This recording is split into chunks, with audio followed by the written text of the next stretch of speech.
A hipóstase dos arcontes, a realidade dos regentes, a respeito da realidade das autoridades, inspirado pelo Espírito do Pai da Verdade, o grande apóstolo, se referindo às autoridades da escuridão, nos disse que nossa disputa não é contra os seres de carne e sangue, mas propriamente as autoridades do universo e os espíritos da perversidade. Eu te enviei isto porque você indaga sobre a realidade das autoridades. O chefe deles é cego, devido ao poder dele e sua ignorância e sua arrogância. Ele disse, com o poder dele, eu é que sou Deus, não há outro além de mim. Quando ele disse isto, ele pecou contra a totalidade. E esta declaração chegou até a incorruptibilidade. Então houve uma voz que partiu da incorruptibilidade, dizendo, você está enganado, Samael, que é Deus dos cegos. A presunção dele o cegou. E, tendo expelido seu poder, ou seja, a blasfêmia que ele havia dito, ele prosseguiu até o caos e o abismo, que é a mãe dele, instigado pela peste Sofia. E ela estabeleceu cada um da prole dele de acordo com o poder deles, segundo o padrão dos reinos que estão acima dos céus,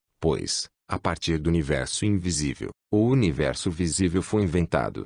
Assim que incorruptibilidade olhou para baixo na região das águas, sua imagem apareceu nas águas, e as autoridades da escuridão se apaixonaram por ela. Mas eles não puderam se apropriar daquela imagem que havia aparecido para eles nas águas, por causa da fraqueza deles, já que seres que meramente possuem uma alma não podem se apropriar daqueles que possuem um espírito, pois eles eram do reino inferior, enquanto ela era de cima. Esta é a razão pela qual a incorruptibilidade olhou para baixo na região, etc., para que, pela vontade do Pai, ela possa trazer a totalidade para a união com a luz. Os regentes planejaram e disseram, venham, vamos criar um homem com o solo da terra. Eles modelaram a criatura deles como sendo completamente da terra. Agora os regentes são andrógenos, seus corpos são iguais aos que eles criaram para a humanidade deles, tendo características de macho e de fêmea, mas com o rosto de um animal. Então quando eles haviam tomado um pouco da solo da terra, eles modelaram o homem deles segundo o corpo deles, e segundo o semblante de Deus que havia aparecido para eles nas águas. Eles disseram, venham, vamos dominar ele por meio da forma que nós modelamos, para que ele veja sua aparência neste corpo, se sinta atraído e venha habitar nele, e nós possamos capturá-lo com a forma que nós modelamos, não compreendendo a força de Deus, por causa da impotência deles. O chefe deles soprou no rosto dele, e o homem obteve uma alma, e permaneceu no chão muitos dias. Mas eles não puderam fazê-lo se erguer por causa da impotência deles. Como vendavais eles persistiram soprando, tentando capturar aquela imagem que apareceu para eles nas águas. E eles não conheciam a identidade daquele poder. Agora todas estas coisas decorreram pela vontade do Pai da totalidade. Posteriormente, o Espírito viu o homem dotado de alma no chão. E o Espírito veio adiante da terra de Adamantina. Ele desceu e veio habitar dentro dele. E aquele homem se tornou uma alma viva, e chamou-se Adão. Já que ele foi visto se movendo sobre o chão, uma voz partiu da incorruptibilidade para o auxílio de Adão, e os regentes reuniram todos os animais da terra e todos os pássaros do céu e os trouxeram para Adão, para ver como ele iria chamá-los, para que lhe desse um nome a cada um dos pássaros e a todos os animais. Eles pegaram Adão e colocaram ele no jardim, para que ele o cultivasse e vigiasse. E os regentes emitiram um comando a ele, dizendo, você comerá de toda a árvore no jardim, mas da árvore do reconhecimento do bem e do mal não coma, nem a toque, pois no dia que você comer dela, com morte você morrerá. Eles estavam mentindo quando falaram isto. Eles não entendem o que disseram para ele. Pelo contrário, pela vontade do Pai, eles disseram isto de modo que ele de fato coma, e para que Adão não os considerasse do mesmo jeito que um homem de natureza totalmente material consideraria. Os regentes se consultaram uns com os outros e disseram, venham, vamos causar que um sono profundo caia sobre Adão. E ele dormiu. Agora o sono profundo que eles causaram que caísse sobre ele, e ele dormiu é a ignorância. Eles abriram a lateral dele que era como uma mulher viva. E eles montaram a lateral dele com um pouco de carne no lugar dela, e Adão ficou dotado apenas de alma. E a mulher dotada de espírito veio até ele e falou com ele, dizendo, levante-se, Adão. E quando ele a viu, ele disse, foi você quem me deu vida. Você será chamada mãe dos vivos, pois ela que é a minha mãe, ela que é a obstetra, a mulher, e ela que deu à luz. Então as autoridades vieram até o Adão deles. E quando eles viram a contraparte feminina dele falando com ele, eles ficaram agitados com grande agitação, e eles se apaixonaram por ela. Eles disseram uns aos outros, venham, vamos espalhar nossa semente nela, E eles a perseguiram. E ela riu deles pela tolice e cegueira deles. E nas garras deles ela se tornou uma árvore, e deixou diante deles o reflexo indistinto dela aparentando a si mesma. E eles o violaram de forma imunda. E eles violaram o sinal da voz dela, de modo que, por meio da forma que eles modelaram, junto com a própria imagem deles, eles se tornaram propensos à condenação. Então o princípio espiritual feminino entrou na águia, que é o instrutor, e ele os ensinou, dizendo: o que ele disse para você, foi: você comerá de toda árvore no jardim, mas, da árvore do reconhecimento do bem e do mal não coma. A mulher carnal disse: ele disse não somente, não coma, mas até não a toque, pois no dia que você comer dela, com morte você morrerá. E a águia, o instrutor, disse: com morte vocês não irão morrer, pois foi por ciúmes que ele disse isto a vocês. Pelo contrário, seus olhos se abrirão e vocês se tornarão como deuses, reconhecendo o mal e o bem. E o princípio instrutor feminino foi removido da águia, e ela o abandonou, uma coisa meramente da terra. E a mulher carnal pegou da árvore e comeu, e ela deu ao marido dela também. E estes seres que possuíam apenas uma alma, comeram. E então eles ficaram sóbrios do esquecimento. Eles perceberam a imperfeição e a falta de sabedoria dos seus criadores, e reconheceram que eles mesmos estavam despidos do elemento espiritual. Então eles pegaram folhas de figueira e amarraram em seus quadris. Então o regente-chefe, que é a serpente, veio, e ele disse: Adão, onde você está? Porque ele não entendeu o que tinha acontecido. E Adão disse: eu ouvi a sua voz e tive medo porque eu estava nu, e eu me escondi. O regente disse: por que você se escondeu? A menos que é porque você comeu da única árvore que eu ordenei que você não comesse. E você comeu. Adão disse: a mulher que você me deu, ela me ofereceu e eu comi. E o regente arrogante amaldiçoou a mulher. A mulher disse: foi a águia que me induziu e eu comi. Eles se voltaram para a águia e amaldiçoaram o reflexo indistinto dela.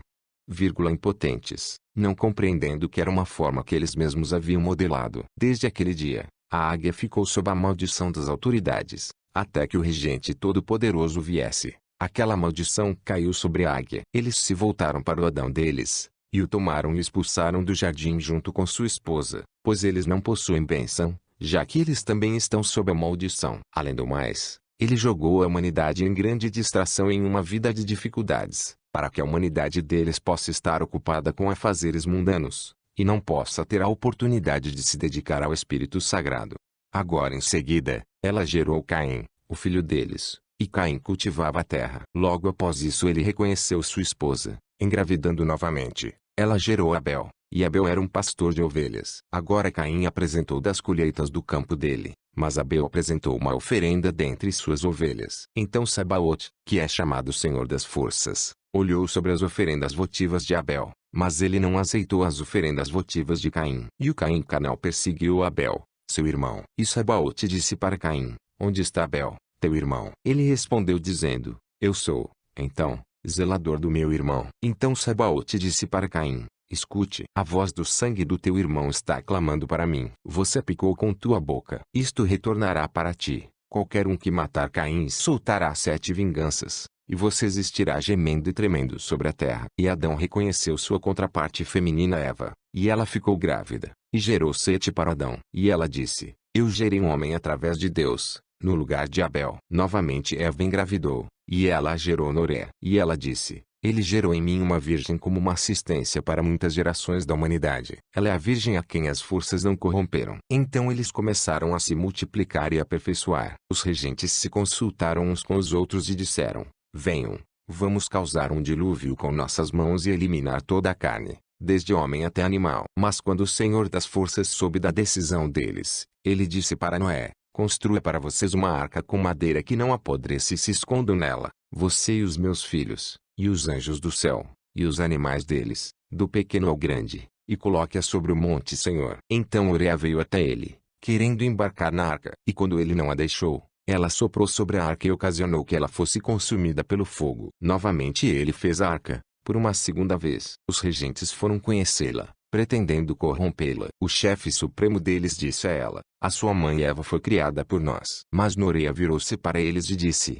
são vocês os regentes da escuridão. Vocês estão amaldiçoados. E vocês não conheceram a minha mãe. Pelo contrário, vocês conheceram a contraparte feminina de vocês. Pois eu não sou descendente de vocês. Pelo contrário, É do Aeon superior que eu venho. O regente arrogante levantou-se contra ela com toda a sua força, e sua aparência era como um enorme dragão preto. E ele disse a ela presunçosamente: você deve servir a nós, como a sua mãe Eva também serviu, pois me foi dada a autoridade sobre todo este universo. Mas Norea virou-se, com o poder da sua fé, e numa voz alta ela exclamou para o alto, para o sagrado, o Deus da totalidade: resgate-me dos regentes da injustiça e me salve das garras deles, depressa. O grande anjo eterno desceu do 8º céu e disse a ela: por que você está exclamando a Deus? Por que você age com tanta audácia para com o Espírito Sagrado? Norea disse: quem é você? Os regentes da injustiça haviam se afastado dela. Ele disse: eu que sou Elelet, sagacidade, o grande anjo que fica na presença do Espírito Sagrado. Eu fui enviado para falar com você e salvá-la das garras dos malfeitores. E eu irei te ensinar sobre a sua raiz. Aparentemente Norea falando agora. Agora quanto a esse anjo, eu não posso expressar o poder dele. Sua aparência é como ouro fino e seu traje é como neve. Não, deveras, minha boca não se porta a falar do poder e da aparência do rosto dele. Elelet, o grande anjo, falou comigo. Sou eu, ele disse, que sou compreensão. Eu sou um dos 4 doadores de luz, que ficam na presença do grande Espírito invisível. Você acha que estes regentes têm algum poder sobre ti? Nenhum deles pode prevalecer contra a raiz da verdade, pois foi por ela que ele apareceu nos últimos tempos. E estas autoridades serão restringidas. E estas autoridades não podem te corromper nem corromper aquela geração, pois sua residência é na incorruptibilidade, onde o Espírito Virgem habita, que é superior às autoridades do caos e ao universo deles. Mas eu disse: Senhor, me ensine sobre a capacidade destas autoridades, como eles surgiram, e por qual tipo de gênesis, e de que material, e quem criou eles e a força deles. E o grande anjo Elelet, compreensão, falou para mim: dentro de domínios ilimitados habita a incorruptibilidade. Sofia, que é chamada Pestis, quis criar algo sozinha, sem o cônjuge dela. E o produto dela foi a abóbada celeste. Ela é um véu que existe entre os grandes aeons superiores e os domínios inferiores. Então uma nuvem surgiu abaixo do véu, e essa nuvem gerou matéria. E a matéria foi expelida e dispersada. E o que ela havia criado foi parido pela nuvem como um feto abortado. E aquilo assumiu uma forma plástica modelada através da matéria, e se tornou uma besta arrogante parecendo um leão. E era andrógeno, como eu já havia dito, e ignorante, porque foi da matéria que ele derivou. Quando ele abriu os olhos, ele viu uma vasta quantidade de água sem limite, e ele se tornou arrogante, dizendo: eu é que sou Deus, e não há outro além de mim. Quando ele disse isto, ele pecou contra a totalidade. E uma voz partiu do alto, do reino de poder absoluto, dizendo: você está enganado, Samael, que é Deus dos cegos. E ele disse: se outra coisa existe antes de mim, que se torne invisível para mim. E imediatamente Sofia esticou o dedo dela e introduziu luz no universo, e ela brilhou até as profundezas do caos. Então ela recolheu a sua luz, e mais uma vez a escuridão encobriu todo o universo. Este regente, sendo andrógeno, criou para si um vasto reino, um tamanho inimaginável. E ele contemplou criando filhos de si próprio, e criou para ele mesmo 7 filhos, andrógenos assim como o pai deles. E ele disse à prole dele: eu é que sou o Deus da totalidade. E Zoe, vida, a filha de Pestis Sofia, exclamou e disse a ele: você está enganado, Saclas, cujo nome alternativo é Eldabaoth. Ela soprou no rosto dele, e a respiração dela se tornou um anjo de fogo para ele. E o anjo prendeu Eldabaoth e o lançou abaixo dentro do Tártaro, no fundo do abismo. Agora quando o filho dele Sabaoth viu a força daquele anjo, ele se arrependeu e condenou o pai dele e a mãe dele, a matéria. Ele a repugnou, mas ele cantou canções de louvor para cima para Sofia, filha dela Zoe. E Sofia e Zoe o Erguaramir lhe deram o comando do 7º céu, para que ele pudesse reger sobre o universo, entre os reinos eternos e o caos. E ele é chamado Senhor das Forças, Sabaoth, já que ele está acima das forças do caos, pois Sofia o estabeleceu. E quando estes eventos aconteceram, ele fez para si próprio uma mansão enorme, e uma congregação de deuses para governarem sobre os mundos das pessoas, e muitos infinitos anjos para atuarem como ministros, e também harpas e liras. E Sofia pegou a filha dela Zoe e a fez sentar à direita dele, para ensiná-los sobre as coisas que existem no 8º céu, e o anjo da ira ela colocou à esquerda dele. Desde aquele dia, a direita dele tem sido chamada a vida, e a esquerda veio a representar a injustiça, para o domínio de poder absoluto acima. Foi antes da sua época que eles surgiram. Agora quando Eldabaoth viu ele, Sabaoth, neste grande esplendor e nesta altura, ele o invejou, e a inveja se tornou um produto andrógeno, e esta foi a origem da inveja. E a inveja produziu morte, e morte produziu a prole dele, e deu para cada um deles o comando de seu céu, e todos os céus do caos se tornaram repletos de suas multidões. Mas foi pela vontade do Pai da totalidade que eles todos surgiram, segundo o padrão de todas as coisas superiores, para que a quantia do caos fosse alcançada. Assim, eu te ensinei sobre o padrão dos regentes, e a matéria na qual ele foi expressado, e o Pai deles, e o universo deles. Mas eu disse, Senhor, eu também sou da matéria deles. Você, junto com seus descendentes, são do Pai imortal, de cima, da luz imperecível é que almas deles são provenientes. Por isso as autoridades não podem se aproximar deles, por causa do Espírito da verdade que está presente dentro deles. E todos que se instruíram sobre estas coisas existem como imortais no meio da humanidade mortal. Mesmo assim, esses fatos não serão conhecidos agora. Pelo contrário, após 3 gerações é que isto será reconhecido, e esta sabedoria os libertou da escravidão e do erro das autoridades. Então eu disse, Senhor, quanto mais irá demorar? Ele me disse, até o momento em que o homem verdadeiro, dentro de uma forma modelada, revele a existência do Espírito da verdade, que o Pai enviou. Então ele ensinará a eles sobre tudo, e ele os ungirá com a unção da vida,